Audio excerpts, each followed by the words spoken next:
Здорово, дорогие мои. Я смотрю, вы меня уже списали со счетов, если я устроился на завод. Типа ништяков не будет. Все будет. Ништяки. Так. Не знаю, для чего купил, но купил еще одни иксы. В общем, есть такая тема. Либо те иксы заклеить в цвет, либо эти заклеить в цвет, если они мне не понравятся. Это иксы на бампер, вроде бронза, если память меня не изменяет. Вот такой цыганский вид интересный. Даже не бронза. Это не бронза. Это черный лак, глянец.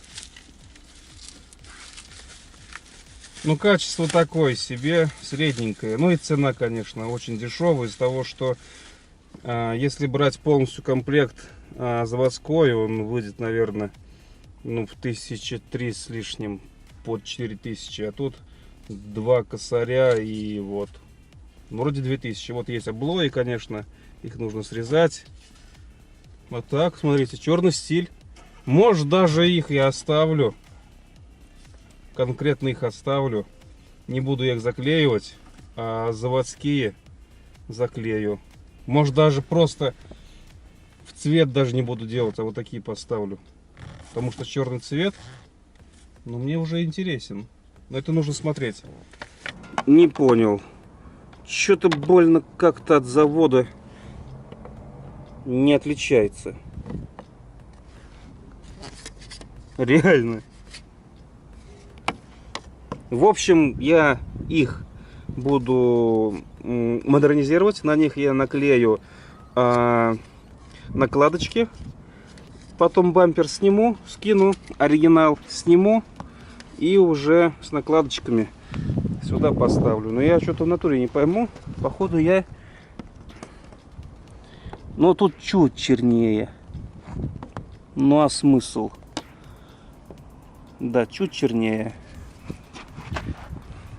Это просто уже накладочки, по идее, поездили. А может, и я их сниму и на них наклею. Я фиг его знает.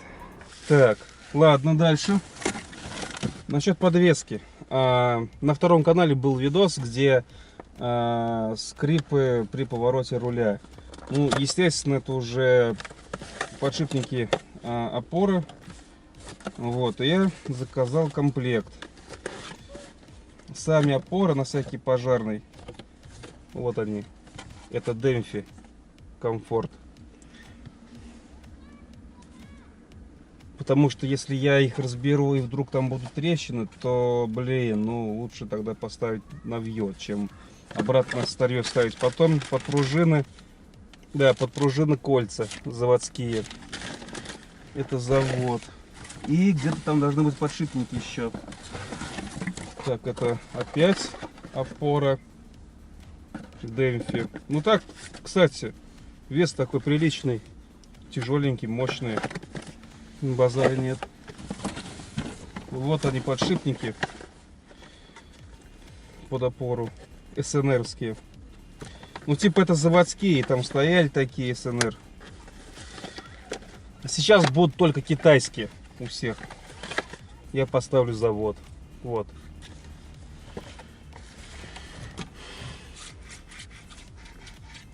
Нормально. Желательно их вскрыть и еще смазать смазкой. Пока не знаю, как вскрывать, но надо видосы посмотреть. Ну, либо вы мне напишите, как это все делается. И так нормально, скрипов нет, если прижать, все окей. Это завод, прям конкретно завод. Китай брать не стал с того, чтобы плохие отзывы. Опоры на задние амортизаторы. Ну, это типа тоже как бы завод. Ну, не завод, но Балаково.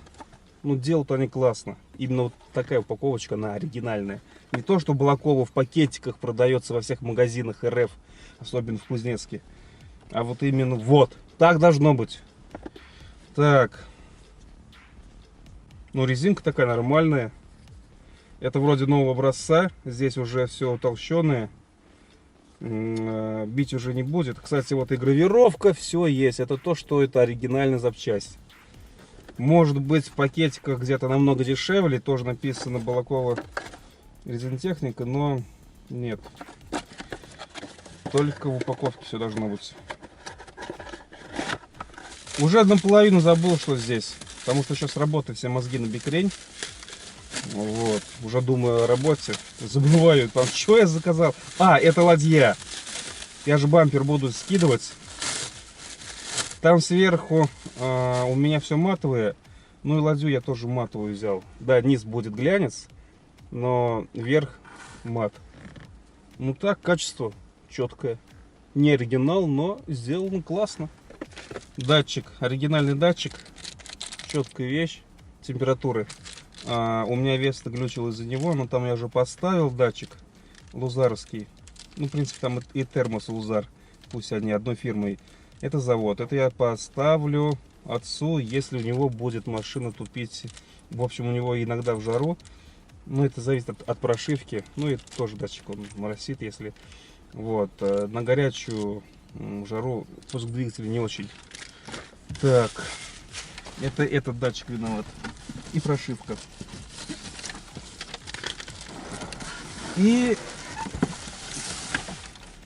Я ваши комментарии увидел, то что я заменил ограничители дверей, новые поставил, нового образца, и то, что сзади они набирают влагу и зимой их разрывает. Да, есть такой косяк, но это не из-за того, что что-то там с дверью не то, типа как-то через бархотку там вода проходит, нету. Это из-за того, что сзади уплотнители уже херостенькие у всех. Почему-то передние нормально держатся, а задние плохо. И вот вода просачивается через уплотнитель на сам этот фиксатор, на планочку, и затекает в сам корпус. Еще, если вы между дверьми не ставите дополнительный уплотнитель при мойке, либо когда вы гоняете по трассе, там получается зазор, и вода заходит и напрямую бьет прям в ограничитель двери. Там есть много щелей, зазоров в корпусе там двери, и вода благополучно туда заходит. Этот уплотнитель я поставил, а эти я заменю. А жировать не могу, конечно, типа завод возьму, да, уплотнитель. Нет, я взял аналог. Он недорогой. Ну-ка, на вид, да в точности как и завод. Ну, будем с вами ставить чуть позже. Сейчас я, наверное, просто сделаю обзор. Ставить потом буду. И насчет этой темы поговорим отдельно. Я вам все покажу, объясню, где вода заходит. Ну и, в принципе, что? Все. Нет ничего. И чуть, ребята, не забыл. Смотрите, что я взял на Озоне.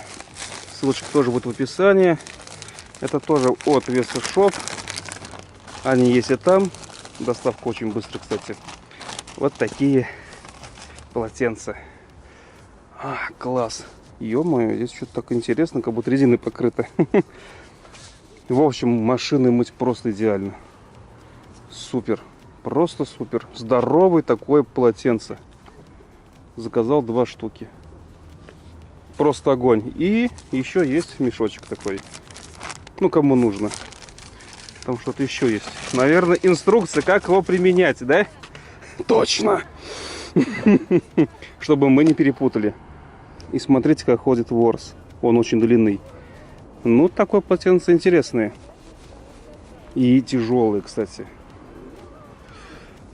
Просто как игрушка. Вот так вот переливается. И ворс прям вообще нравится. Классный. На подвеску я еще буду набирать запчасти. Нужно еще взять наконечники на всякие пожарные. Шаровые вроде как у меня там есть. Стойки стабилизаторов еще возьму комплект, а вдруг. Вот. В общем, наберу практически всю подвеску. Прям все наберу. Именно расходники. И когда туда буду залазить, по факту буду смотреть, что там скрипит. И прям сразу менять. Если что-то не нужно менять, я просто оставлю все в запас. И да, вот такие вещи, сейчас я покажу, скоро пропадут в РФ полностью. Полностью. Не прикалывайтесь, реально нету. Это вот все со склада. Это все было закуплено давным-давно. Люди раскупают умные, и я это тоже сделал. Дальше только нас ждет Китай. Максимум заводской Китай. Ну, так себе. Это будет так себе. Полностью Веста будет китайская. У нас еще тут и французская, немецкая. Ну, много здесь, что есть из Европы. Все, ребята, все ссылочки в описании. Всем удачи и пока.